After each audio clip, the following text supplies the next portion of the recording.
Alrighty, so I'm just going to dive in. I was mentally stimulated the first half of this day, so much so that I had no idea how I would fit all of my rebuttals in this talk. So I thought that a lot of the stuff that I was going to talk about actually touches on earlier topics quite a bit. First, for those that don't recognize me, I looked like Dylan earlier, and then changed it so that no one would find me. So I'm going to talk about how monitoring used to work, and so very sadly still works at most places. Probably doesn't work at most places for this audience, which is a really good thing. But I mean, in the beginning, how many people here were around when Big Brother was it? Right on, yeah. Now I don't feel so old. That's kind of good, actually. A lot of conferences I go to, they're like, I've never seen Nagios. It's so old. So we used to ping things. I mean, that was pretty much what we did, right? We pinged things, and then when they didn't ping, we emailed people. And that was it. And then we would start taking SNMP from switches, right? And we would store it on 5-minute roll-ups. So this was the heart of everyone's monitoring infrastructure. I don't know, anybody have something that looked just like this, maybe 10 years ago, 15 years ago? You ping, you alert, you have MRTG, and then you're like, whew, done. Monitoring, it's all set, everything's great. So the funny part is that it didn't really change that much, and I would argue that even today it didn't change dramatically. So we left the ping ICMP land behind, but we still ping everything.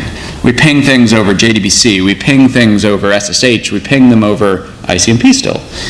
We ping them over SNMP, DHCP, NTP, you name the protocol, we're still just, how many people here have a Nagios alert that does something and goes, and then it gets some data back and it does something with it? Yeah, all right, that's a ping, all right? It's not ICMP, but it's a ping. So that is actually the vast majority of alerting monitoring today is run off of that. I think that's nuts, but that's the way it works. So then SNMP off everything, right? So we started pulling SNMP off of all of our devices, right? We pull them off of our switches and our routers, we pull them off of our systems. We still poured that with pretty poor resolution. And we had traps for alerting. Sure, when things went wrong, it would trap us. But still, we were just pulling all these little things and pulling them in. And when it didn't work quite right, what did? We did what every good Unix person does. We use glue. So we write a script that does that.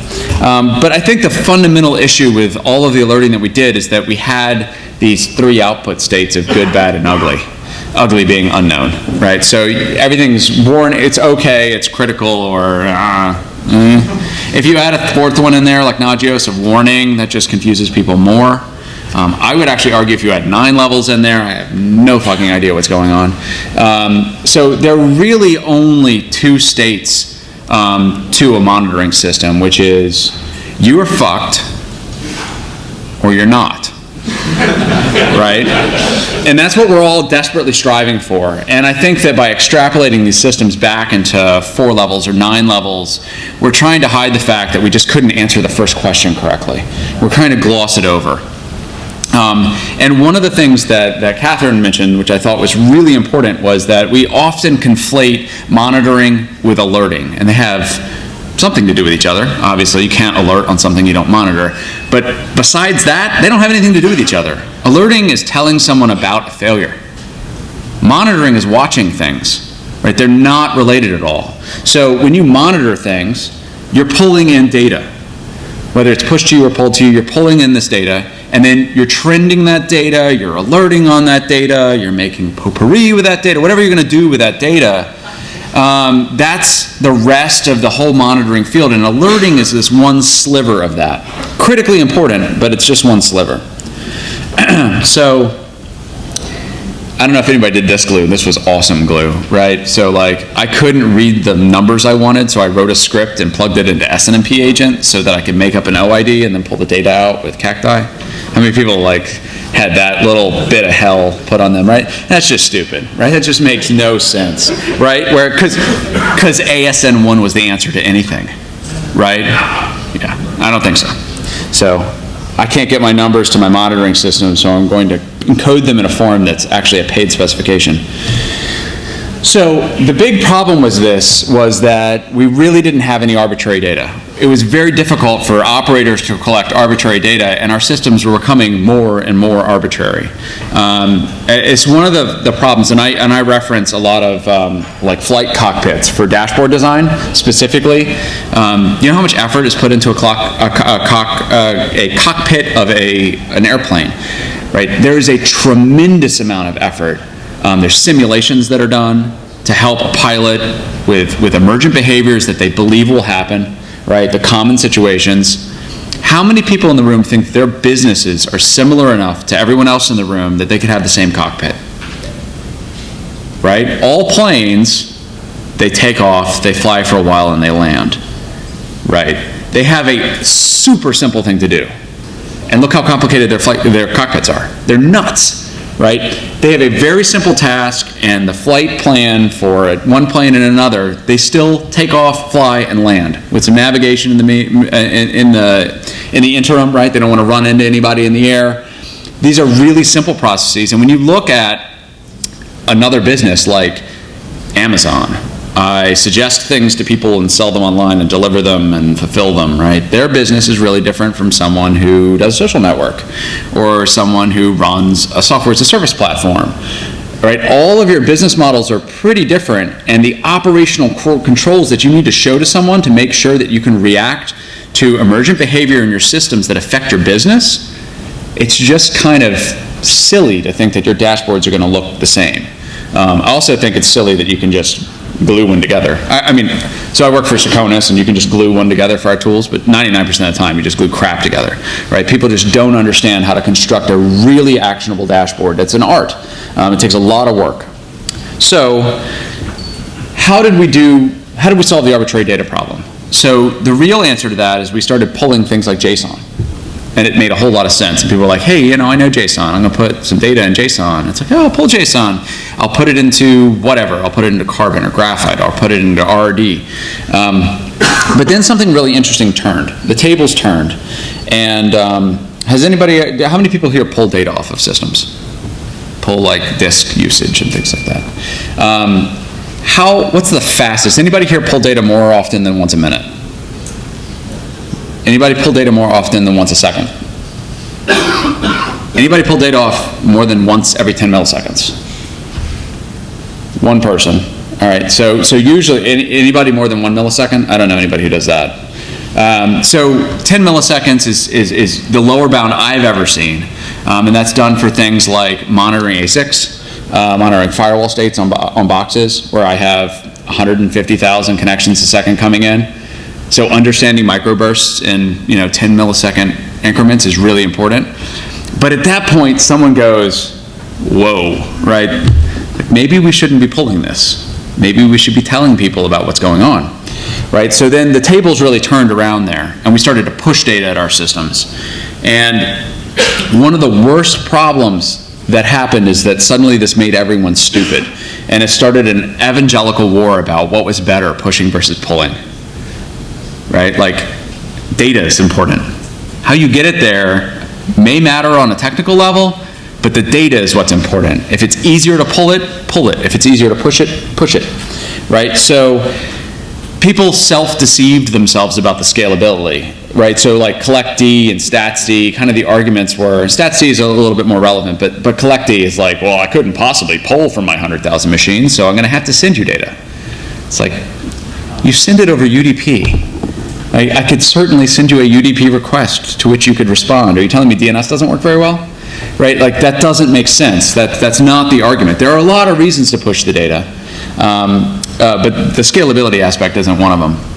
So I think that the push versus pull argument is one of the dumbest conversations I've ever heard really smart people have. Right? And they just sit there and they argue with each other, and it's like, shut up.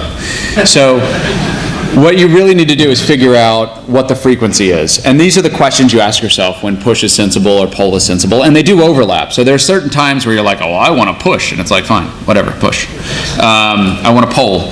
So when you push, so events that happen so often, when events happen and they're unique, So incredibly unique events. So like web requests, for example, database queries, disk I/O, so an individual I/O operation. All of those things are incredibly unique. So the idea of asking a question later about something that may have happened frequently and uniquely means that you get an average, or you get a 99th percentile, or you get some sort of arbitrary small set of statistical aggregates. So it's a really bad idea. So things that make a lot of sense also on the flip side of that are things that happen really infrequently. Like, I just had a master failover, or I just pushed code live. So like, why would I poll every 10 microseconds or milliseconds to see if I push new code live? Why would I poll every minute to tell, right? Ideally, I push code live. Even if I push code live 60 times a day, I'd rather know the second it's pushed live. So you push it live, and you push the data to the monitoring system. Hey, I just pushed code live. Your Git hash changed, or your version changed, or something like that. And then the other reason is that you really want to poll, but you can't. On the flip side, when is poll sensible, right? So you're measuring things, you're measuring a fixed thing, a really fixed thing. So like the temperature in a data center, the temperature on a CPU, on a motherboard. You're measuring disk space utilization. Right, so disk space is one of those great examples I find that sits in that medium where it's easy for someone to come to the right conclusion after they think about it. So my disk usage can change really rapidly. That's true, right? So if I only monitor it every 60 seconds, I may miss something. Someone might write a gig and delete it if I have really fast drives, and I might miss it. So that's not really good. But the alternative there is that every time a byte is added to the system, I push it to somebody and notify them, which is a little awkward. So anytime I do a disk IOP, I actually have to tell someone, hey, guess what? My space usage just changed. I'm now this many bytes. And the question is whether that's valuable. And there may be some industries where that's valuable, but generally speaking, in ours, like, I'm just going to check the disk every 60 seconds, and I'm going to be done with it. So the other reason that poll is, in my opinion, is preferred over push when it's possible is because you can strictly control the frequency at which things are polled. So yeah, I want to check firewall states every 60 seconds, but something went wrong and I suspect something is odd, so maybe I want to check it every 1 second now, maybe every half a second. And when you're pushing data, then you have to go out and reconfigure all the people that are pushing data and say, your configuration changed. You don't push every 60 seconds, you push every half a second. So the idea of polling basically gives the power to the centralized querier to say, I want to speed up, I want to slow down, I want to control my own frequency. And that, to me, is really powerful. It allows you to it gives you the possibility of doing real-time graphs, real-time troubleshooting, where I don't want to collect every in-octet, out-octet of every switch port in my network every second, but I do when I care. So when something's going wrong, maybe I do want to look at it once a second. The other really strong one is when you can't push. So the Cumulus stuff is really cool in a lot of ways, right? So the idea of being able to run arbitrary software on my switches means that I could potentially push data out like that. I can't actually push, I don't think I can, I don't know, somebody can correct me if I'm wrong, I don't think I can push granular NetFlow data out of the actual ASICs on that yet. Maybe it'll happen someday. But I can push things like every 5 seconds I can push the number of octets and number of multicast packets and things like that. That's really, really useful. But most switches that you run today, most firewalls you run today, you cannot do that. You actually have to query them. They don't have an interface where you can install stats-D emitters on them or collect-D emitters on them. It doesn't work. And the other reason is you want to push, but you can't, right? So where's the future of this going? I want to talk about push versus pull. So the future is that products won't give a shit. And that is what you really need as an operator, is to have a product that just doesn't care how it gets data. You need to go ask for this data. Okay, I'll go ask for the data. Here, I'm going to give you data. Okay, here's the data. Right? Like, it's data. It doesn't really matter how you collected it. I think that how you collect that data is very ancillary to the actual processing of that data. So the products of the future will do this. And many of them do this today already. So we used to measure network stuff and server stuff and application stuff. Like, it grew, right? I don't know how many people, did anybody here work in telcos? Yeah, there you go. We didn't even have systems. there was no Unix, right? It was all running Cisco IOS, right? It was running Juniper back in the day. That didn't even exist, right? We were only monitoring the network. We only cared about network ports. And then suddenly these server things came in, and everybody monitored them crappy, and they basically borrowed all the tools from networking, and they put it in the servers. So now you have CPU, and you have load, and you have disk, and you have all of that. It was great. And then you get into the application world, and this is pretty recent. And the whole DevOps movement, I think, has changed this radically. But like, people were looking at their applications, and it was like staring at a black box. Like, nobody had any idea how their applications were working. And then you would go over to the systems and you're like, look, I have second by second data about memory usage. Why don't you give me that information from your app? So then the app started to do that. So I am a big fan of measure all the things. And this is going to go outside of applications and servers and networks. It goes into business. So we manage things like networks and systems and applications, but we also manage things like finance. We're actually polling things like accounts receivable, accounts payable, right? Payroll, did it go out on time? All those things are really important. I have 3 finance slides and 2 HR slides. So HR, human resources, the evil term. It's really nice to know when people are in the office, right? How many sick days did you have? Because if you do that and you also track engineering, you know how many bug reports you had, right? So you actually know who was there, who didn't have a vacation in a long time, who's filing bug reports. You can start, in a blameless way even, start analyzing what's best for the company, right? Like, what's best for the engineering group? You produce less failures when you take more vacations, right? So I actually have to have a vacation policy that makes you take a vacation, right? As opposed to not having a vacation policy and everybody works all the time. So I think the future of monitoring there is no longer stopping in our realm of network systems and apps. Because it seems rather obvious, but if you rewind 5 years, apps weren't there. It was networks and systems. That was it. And 15 years ago, it was just networks.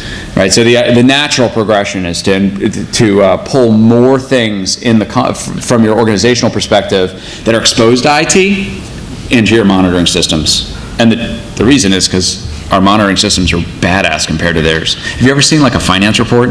It's like a month old and wrong, right? So if you can get real-time data around finance, suddenly you can apply all of our tools in the computing world to finance. That becomes very, very powerful. And because all of it's in the same system, you can start to correlate credit card chargebacks with database performance, real user performance. That stuff's really interesting. So for polled data, we have visualization, we have trending, we have projections, curve fitting, regressions, all that kind of stuff. So it's not really that complicated. Everybody's seen a graph like this before, right? This is an unfortunate graph. Funny, it would look like everything is broken and bad, and there's clearly something bad that happened there. So how many people have looked at a graph like that and you're like, there's clearly something bad there? Right? Yeah, there you go. And every time you figure out what it is, your colleague still has no fucking clue what happened there, right? So the idea of having graphs without context is insane, right? The idea of having a timeline of events that people can annotate, right? The idea of having metrics that come in as text. I did a code push, I did a deployment. So a lot of the tools, even some examples from earlier today, you saw that. Like this, it's not just the future. Like, if you don't have this now, you actually have to have this now, because it just wastes so much time for another engineer to come look at that graph and go, oh, we had a drop-off. Why did we have a drop-off? It's like someone did the 15 minutes of exercise to figure out why, and they put it in the timeline, and there's an ATS bug, and it's Theo's fault, right? So the other thing that we find is that we know averages lie. And the Labrado guys talked about this. Like, you know, you have all this data coming in, and also Abe talked about this as well. You have all this data coming in, you have these averages. The averages really don't necessarily represent my corpus of data, right? So they are really useful, though. I'm not saying don't collect averages. Averages are incredibly useful, but you have to be able to quantify their usefulness. So this is an average. No, it's not. That you can hardly see. Can everybody see 3 lines there? Yeah. Okay, good. I just can't see it. Perfect. So this is an average of data. Actually, I think the previous slide. Oh yeah, same data. Okay. So this is an average This is an envelope of 1 sigma. And this graph should scare the hell out of everyone in the audience for one reason. So this happens to be a average response. This is a response time, a recorded response time. Does anybody see the one glaringly horrid thing in this graph? Oh, no, and that could be a problem. That could definitely be a problem, little spike. There's another glaringly hard problem on every single pixel of this graph, the entire x-axis. There are negative numbers. Like, I cannot have a negative latency. I would love it, I mean, if I could deliver all my documents in negative 400 milliseconds, but that's not gonna happen, right? So like the idea that my average minus 1 sigma is a negative number, that should tell me one thing. All bullshit. It's all bullshit. So what that clearly tells me is that what I am looking at here is not a normal distribution. And statistical methods that apply to normal distributions don't apply to this. I have some really bad news for everybody. I don't think I collect a single data point today that has a normal distribution. A single one. So I would think that we have some people putting some crazy shit. Actually, you know, temperatures, maybe if somebody's collecting, we have people collecting temperatures out of their houses with our product. They'll just put the, thermometer sensors in there. Those might follow that a little closer, but generally speaking, like the things we measure in computing, things that are counted, like how many requests that I performed, requests per second, disk IOPS, latencies, those simply do not conform to normal distribution, so you cannot use statistical methods that are relevant to that. So look at an index of dispersion, for example, which is the standard deviation squared over the mean, or the variance over the mean. This is also a variance to mean ratio, right? So if you know about variance to mean ratios, the fact that this is in the 1,000 range means that my data is so noisy, like that the mean doesn't mean anything to me. The mean is actually a misrepresentation of the data. As one of the examples Abe gave earlier was like, I could have a signal that has 0, 1,000, a 0, and 1,000, and you tell me the average is 500. I've never seen that number before, right? That's no part of my data set. I actually only have 2 numbers in my data set. It's one or the other. So this is that type of data.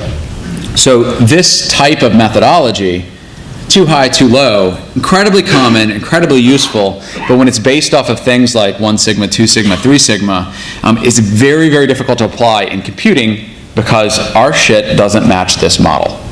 It's simple as that. So there are some steps to fault detection that are really interesting, and then I'm gonna like go science-y and break all of that. So step 1 is limit your problem space, and this is super critical, and this is why it works in things like aviation, is because the thresholds, the methods, the algorithms that they use to alert on altimeter sensors are because they know they're counting in meters above sea level, right? They know exactly, it represents a plane and there's physics involved. Like the entire problem is so constrained that suddenly they can say, this is bad.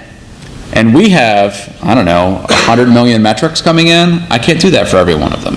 So I'm stuck a little bit. So don't try to just detect anomalies. Try to detect anomalies specifically. So there was something that was said earlier about alerting on business concerns, like alert on high-level business concerns and not on low-level things. Well, I would agree with that mostly, but we do have some low-level things we do alert on, right? So like if there's a smart error on one of our drives in the data center, I can tell you exactly what the acceptable number is. It's 0. If there's 1 or more, someone goes to the data center and they throw the drive away or they RMA it and put a new one in. We alert every time. Why? Because the drive's fucking broken, right? This is a very simple Boolean type of thing, but we don't alert on things like memory usage and CPU utilization because those are very volatile. And honestly, we're not supplying CPU utilization and memory utilization to our end clients. So models apply to very little data, don't apply to big data, and I'm going to get to that. So the other thing is never forget the characteristics of data. A lot of times we're looking at averages, and Abe touched on this before with the check of a check or something. The check of a check was in the last one, but the idea of looking at kind of overall what's going on. So one of the things that we look at a lot is like, I don't care what the average of the data is, I actually care how noisy it is. I actually care about the signal to noise ratio. If it becomes very quiet, things are wrong. Like that's not good, right? So the funny thing is like, oh, I don't know my lower bound, right? Maybe it'll drop to 0, maybe it'll drop to 1, right?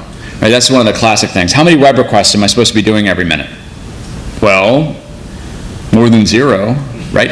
Well, of course more than 0. Your monitor checks it every minute, right? So then like all the traffic goes away, but your monitor hits every minute, and suddenly everything's still okay, right? Well, the difference is that from minute to minute before, you were having noise in that, right? You have some sort of a distribution of data, and afterwards you have a very steady state of 1 or 2 or 3, depending on how many monitors you're running, and that noise ratio drops down.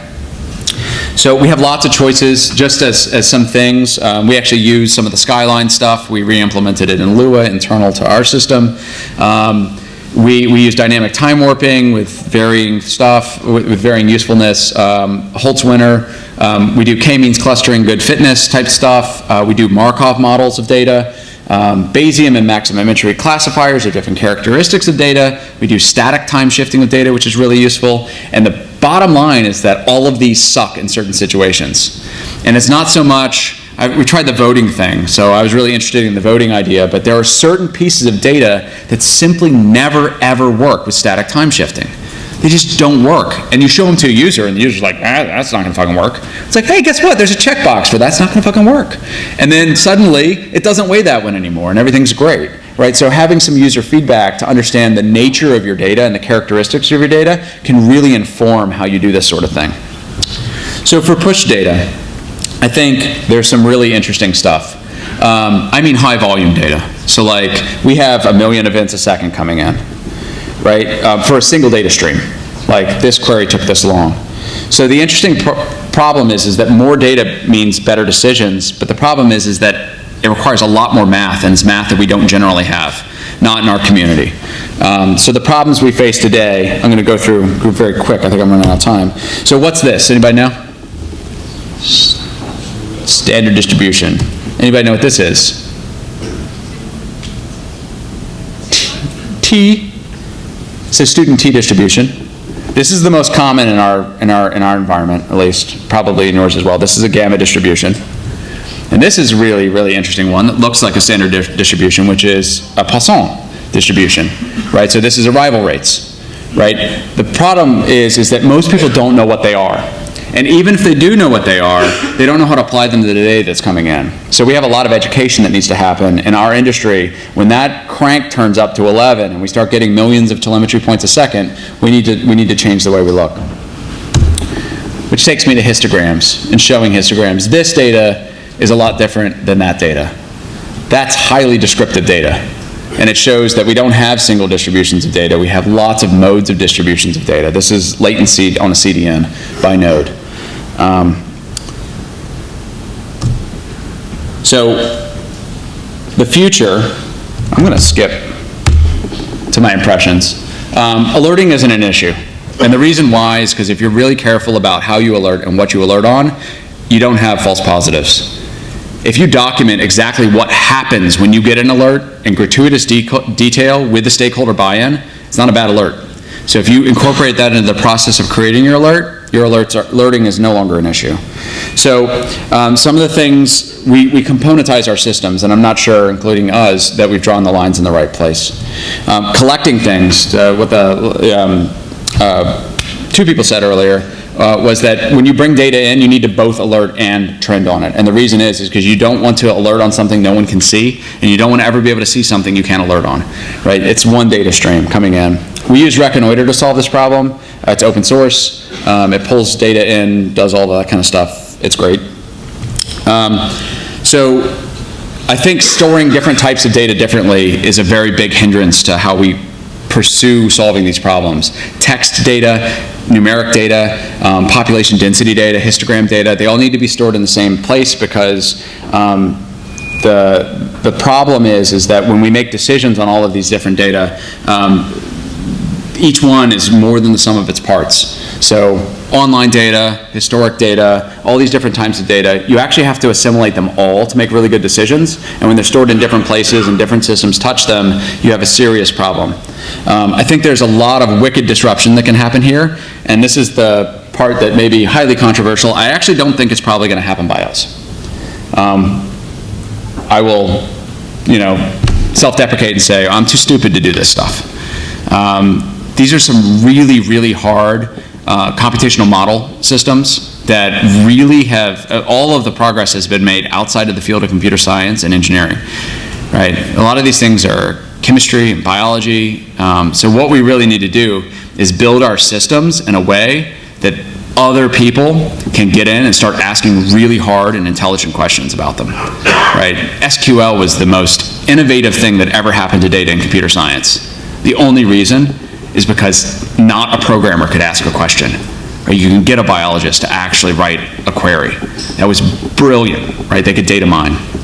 We need to get our data in front of people who ask better questions than we do. And that's it. Thank you very much.